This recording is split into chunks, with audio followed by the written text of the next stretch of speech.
Hello' guys, good morning. চ' আজি ৰাতিপুৱা সৌভাটিকলৈ ওলাই আহি গ'লো। মানে বহুত দিনৰ পৰা ভাবি আছিলোঁ দাড়ি চুলিখিনি কাটিম বুলি। চ' ফাইনেলি আজি আহি গ'লো।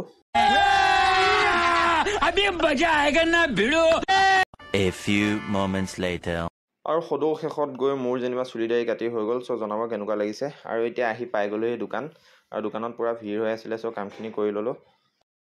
আৰু হাতত পানীৰ দুবটল লৈ মই এতিয়া আহি গ'লোঁ টিফিন খাবৰ কাৰণে। আৰু আজি মোৰ টিফিনো আছিলে ভুজিয়া, আৰু লগতে ঘৰৰ পৰা অনা টিফিনটো। তাৰপিছত খাই বৈ লৈ এতিয়া দুপৰীয়া অলপ কাম চাম কৰি ল'লোঁ।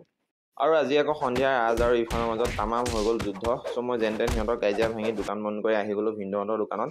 আৰু ভিন্দৰ পৰা মই ধুনীয়াকৈ এটা গিফ্ট পেকিং কৰি ল'লোঁ। আৰু এখন হ'ল ভিন্দৰ দোকান, পানীখাতিতে আছে।